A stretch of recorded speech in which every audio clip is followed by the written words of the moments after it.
ऐतिहासिक लिच्छवी के आधुनिक लिच्छवी हाल में इलाहाबाद की मिट्टी का प्रणाम स्वीकार करें आप सब। अखंड भारत महोत्सव संविधान दिवस के उपलक्ष्य में कैमूर शाखा सम्राट शोक मना रहा है। इस अवसर पर ठीक है, आप लोगों ने एक लंबी यात्रा निकाली है और सुबह से बैठे मैं समझ सकता हूँ कि काफी समय हो रहा है, फिर भी मैं चाहूंगा कि आप सब समय के हमसे संवाद किया जा सकता है। पूरे शाखा कैमूर के नौजवान साथियों को, टीम को हार्दिक बधाई, उनका बहुत बहुत आभार। आपने इलाहाबाद की हिस्ट्री को याद किया और आपने हमें अवसर दिया है। इस लिच्छवी भवन में बैठे हुए सभी लोगों को मेरा संविधान दिवस के अवसर पर अभिवादन, साधुवाद, बधाई, शुभकामनाएं, मंगल कामनाएं स्वीकार करें आप सब मेरी ओर से।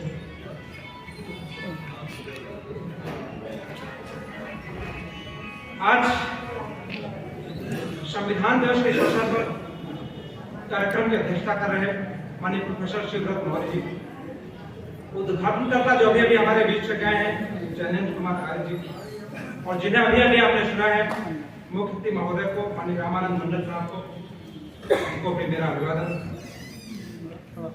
हमारे सामने बैठे हुए पूर्व राष्ट्रीय महाप्रबंधक सम्राट शोक को भी मेरा अभिवादन।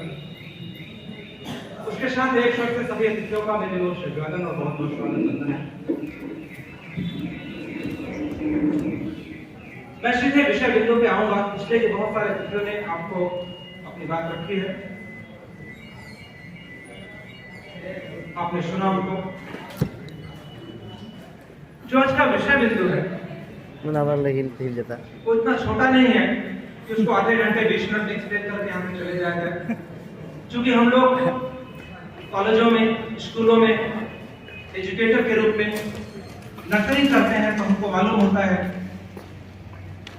कि किसी विषय पर किसी निष्कर्ष तक ले जाने के लिए उस वक्त की जरूरत होती है, और आपने इतना विशाल विषय चुना है, उस पर से कुछ प्रकाश डालना चाहूंगा।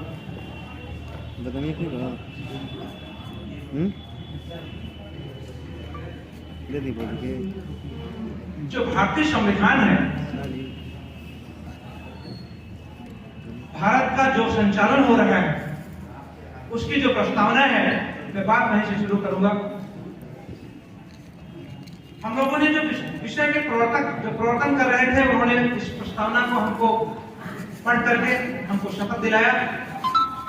इस प्रस्तावना में जो लाइनें हैं, प्रतिष्ठा और अवसर की समानता प्राप्त करने के लिए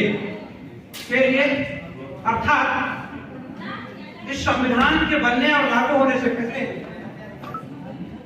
यह सबके पास नहीं थी, मेरी माताएं बहनें बैठी हैं, उनको आईपीसी धारा कितना भाग है, कितना अनुच्छेद है, ये कुछ समझ में नहीं आता। इसलिए मैं बिल्कुल सरल भाषा में आपसे संवाद करूंगा कि जो प्रस्तावना है संविधान का, यह कह रहा है कि आजादी से पहले लोगों के पास जो चीज नहीं है वो उन्हें दिया जाएगा। इस बात की गारंटी हमारा भारतीय संविधान है, और 26 नवंबर को इस शपथ लेकर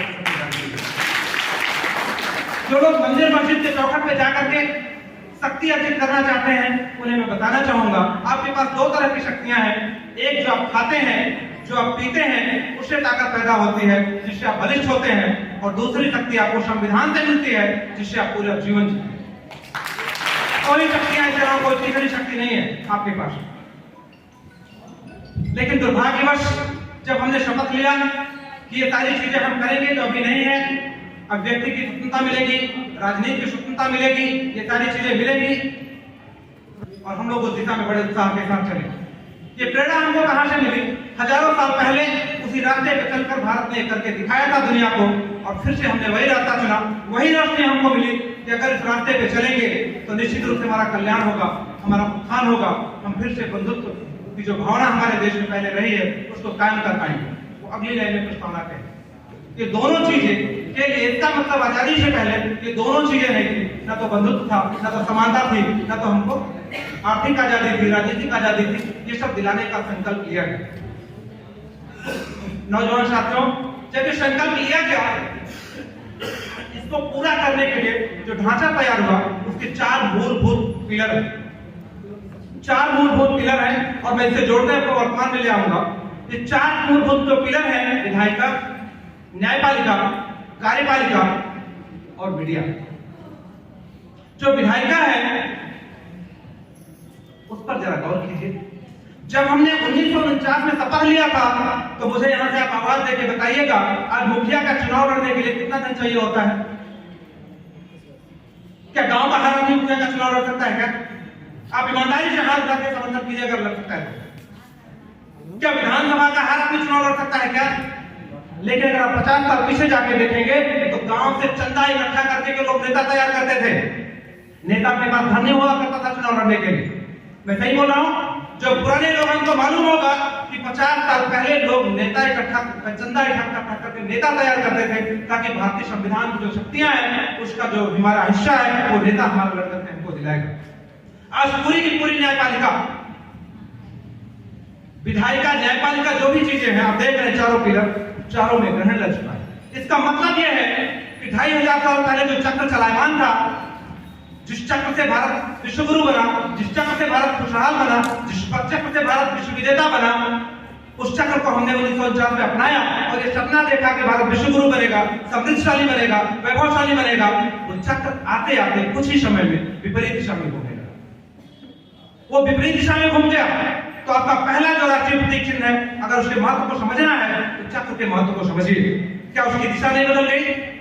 हमने संकल्प तो लिया था कि ये सारी जो हम प्रस्तावना है जो देश का संविधान को पूरा करेंगे, लेकिन आज मुखिया का चुनाव लड़ने के लिए हर गांव का हर एक आदमी सक्षम नहीं है। इसका मतलब कुछ तो गोल गोल है, कुछ तो गड़बड़ है जिसको समझने की जरूरत है,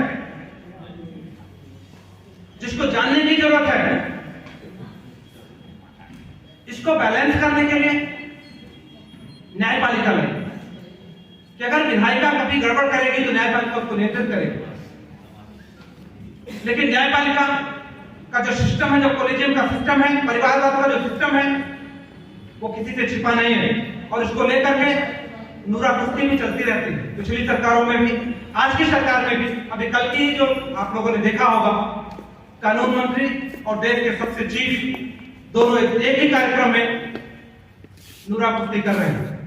लेकिन इस नूरा कुश्ती का परिणाम हमको समझ में नहीं आता, क्योंकि इसका हम मतलब नहीं समझते।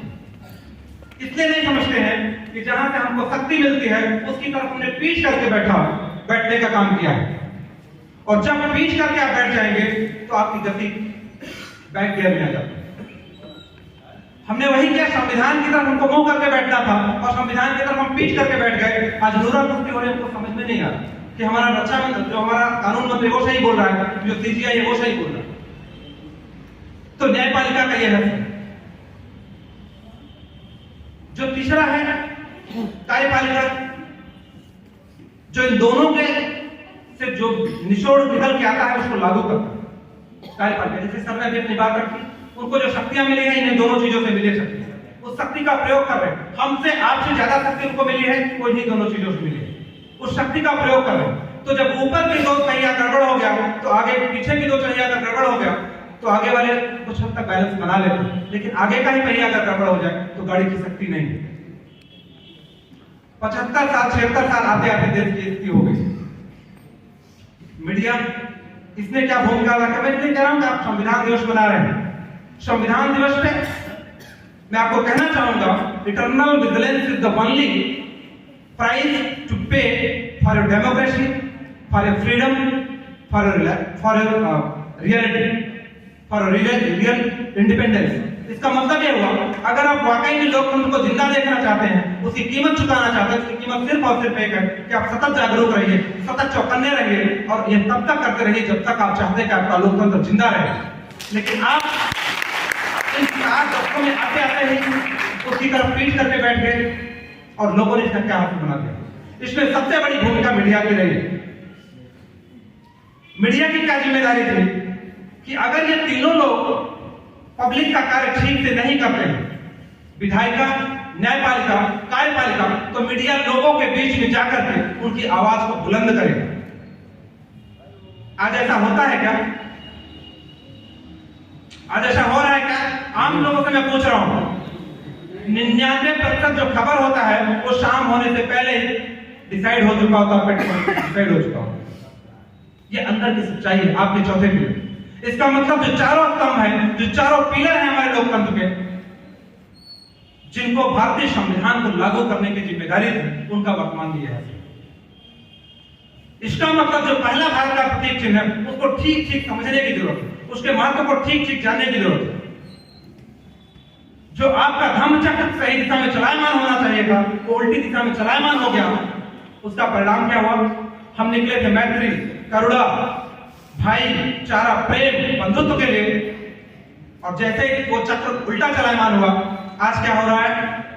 जाति धर्म के नाम पर दंगे हो रहे। तो जिस चक्र को चलाने से सुखद परिणाम आ सकते थे, उस चक्र को उल्टा चलाने से गलत परिणाम आ रहा है, और उस परिणाम का हम सभी लोग भुगतभोगी हैं। इसका मतलब यह है कि अगर राष्ट्रीय प्रतीकों की चेतना यात्रा आप निकाल रहे हैं, तो आपको एक और बात ध्यान में रखना है। आर्या सर नहीं, वो चले गए, उन्होंने एक बात रखी, मैं उसी बात को कोट करते हुए बात कर रहा हूं कि धर्म और संप्रदाय में बड़ा बारीक अंतर होता है। हमारा आदमी बड़ा भोला है, वो संप्रदाय को धर्म समझ बैठा है और धोखा खाता है। ठीक उसी तरह से राष्ट्रवाद और भारतीयता में बहुत बारीक अंतर है। अगर आप फिर से धोखा खा गए, अगर राष्ट्रीयता धर्म आपके भारतीयता पे हावी हो गई, तो फिर वही जो उल्टा चक्र चल रहा है वो कभी रुकने वाला नहीं। बहुत बारीक अंतर है। क्योंकि जो लोग इन चारों खंभों को, जो चारों पिलर को कमजोर कर रहे हैं, वो लगातार आपकी भावनाओं का दोहन कर रहे हैं, लगातार आपकी भावनाओं के साथ खेल रहे हैं। कभी धर्म के नाम पे, कभी जाति के नाम पे, कभी मजहब के नाम पे, कभी क्षेत्र के नाम पे, तो कभी राष्ट्रवाद के नाम पे। इसलिए आपको सजग होने की जरूरत है। जब आप इन राष्ट्रीय प्रतीकों की चर्चा करते हैं, राष्ट्रीय प्रतीकों की यात्रा निकालते हैं, तो आपको यह भी समझने की जरूरत है कि राष्ट्रीय प्रतीकों का मतलब क्या है, इनको लागू कैसे किया जा सकता है। हम जागरूक हो गए, तिरंगा समझ लिया मेरा है। हम जागरूक हो गए, बाघ मेरा राष्ट्रीय पशु है। हम जागरूक हो गए, अशोक चक्र मेरी निशानी है, अशोक का स्तंभ भारत का प्रतीक चिन्ह है। इसके आगे क्या? इसके आगे क्या? तब हमको समझना पड़ेगा कि जो भारत की वर्तमान स्थिति है, इसको दिशा देने के लिए हमको क्या करना है। और तब ये सारे सवालों के जवाब आपको ढूंढने पड़ेंगे, जो मैं आपके सामने साझा कर रहा हूं। तो जो चारों पिलर है, मैंने आपको जैसा कि ब्रीफ किया, मुझे लगता है कि आप सब इससे सहमत होंगे और इन पर बात की जानी चाहिए। और एक एक प्रतीक की अगर व्याख्या की जाएगी तो बहुत लंबा समय हो सकता है। मैंने आपको केवल धम्मचक्र हमारा जो प्रतीक है वो उल्टा घूम रहा है, मैंने आपको इतना सिर्फ बताया है, उसका परिणाम आपके सामने है। ठीक ऐसे ही और सारे आपके प्रतीक, चाहे वो मोर हो, चाहे अशोक का स्तंभ हो, चाहे वो बाघ हो। मैं बड़ा ताज्जुब में था, आज से 2-3 साल पहले हम लोग राष्ट्रीय प्रतीक चेतना यात्रा कहीं निकल रहे थे, तो हमको लगा कि भारत सरकार की जो वेबसाइट है, जो आधिकारिक वेबसाइट है, वहां पर राष्ट्रीय प्रतीकों के बारे में जरूर बेहतर चीजें होंगी। आपको जान के आश्चर्य होगा कि वहां प्राइमरी में जो पढ़ाया जा सके उस लायक भी सामग्री उपलब्ध नहीं है उस वेबसाइट। आप लोग गूगल करके देख सकते हैं, वेबसाइट पे सर्च करके देख सकते हैं। इस स्तर की जागरूकता केंद्रीय स्तर पे है। इसका मतलब जिस चक्र को चलाने के लिए 1949 में जिस पीढ़ी ने संकल्प लिया था, उस पीढ़ी का वो संकल्प अगली पीढ़ी में पूरी तरह ट्रांसफर नहीं होता। इस पीढ़ी को यह मालूम ही नहीं कि 1949 वाली पीढ़ी ने क्या सपना देखा था, उसको बस इतना ही मालूम था भैया ये चक्र हमारा है, ये भारत की निशानी है। लेकिन उस चक्र के पीछे की मूल भावना क्या थी वो हमें याद नहीं, वो हमें ट्रांसफर नहीं होता।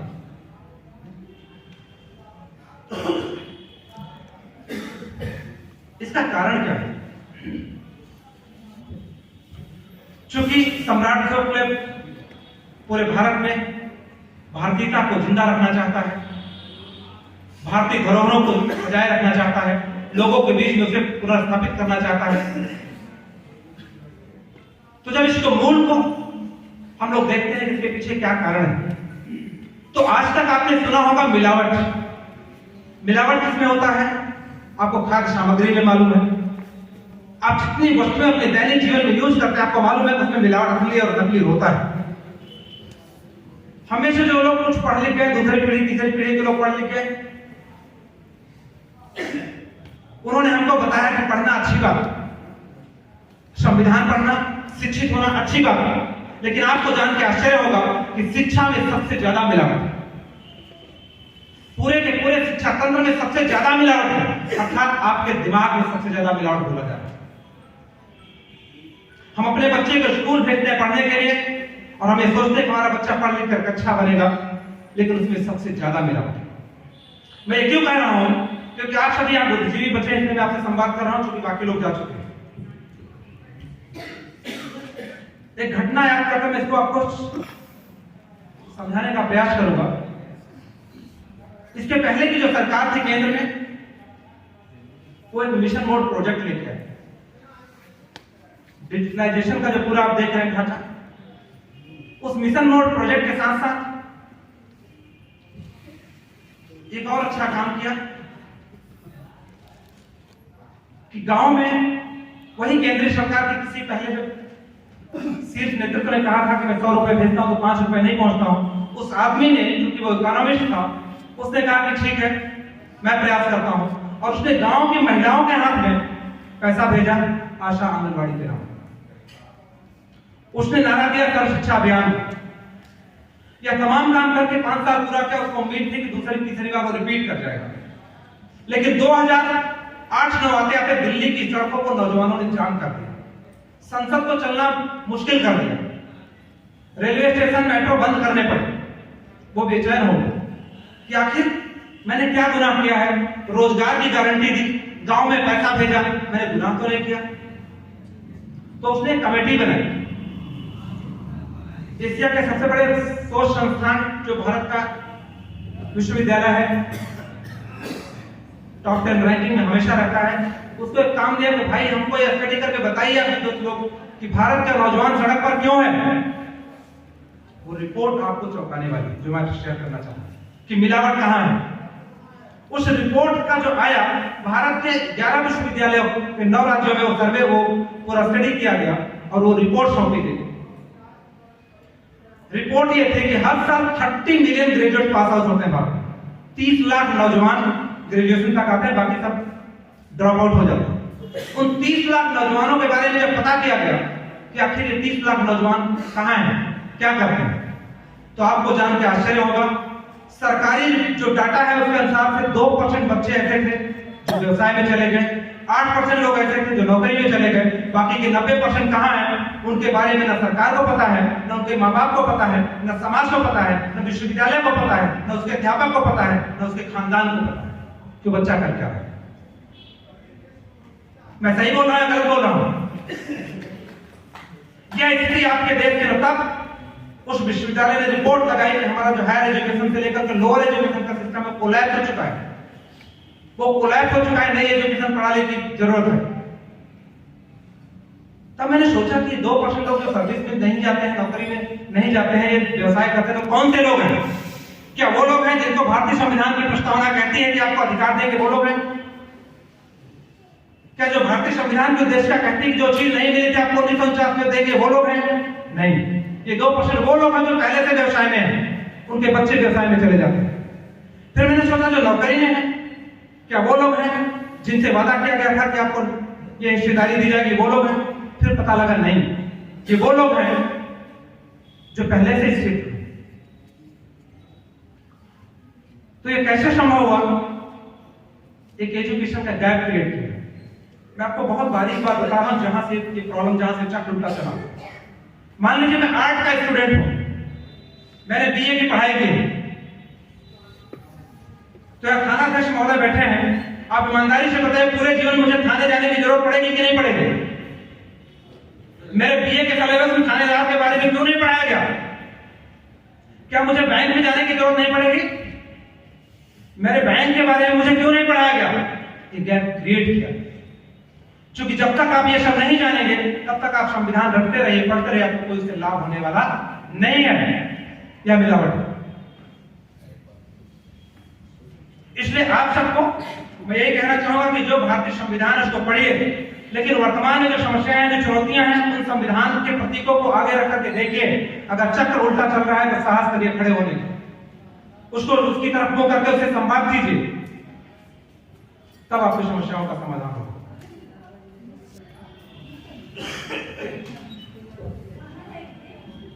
आप लोग बहुत देर से बहुत सारी बातें सुन रहे हैं। मैंने एक प्रतीक जो उल्टा है उसको सीधा करने का आपसे आग्रह किया है, और मुझे पूरा यकीन है कि सम्राट क्लब के नौजवान यह काम जरूर करेंगे। आप लोगों ने मुझे बहुत धैर्य से सुना है। कभी अवसर लगेगा तो विषयों पे बड़े विस्तार से एक प्रतीक के बारे में संवाद करेंगे, बात करेंगे।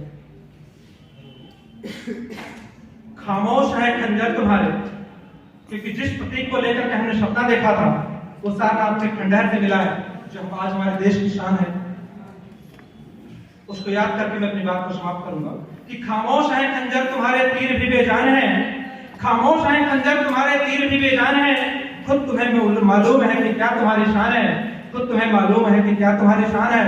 सुन जरा उस खंडहर से गूंजती क्या गान है, जिससे भारत की चौधराहट 2500 साल के बाद भी 2000 साल के बाद भी आदमी कायम है। तो कुंजरा उस खंडहर से गूंजती क्या गान है, अरे तुमसे अधिक है हौसला और पत्थरों में जान है, तुमसे अधिक है हौसला और पत्थरों में जान है।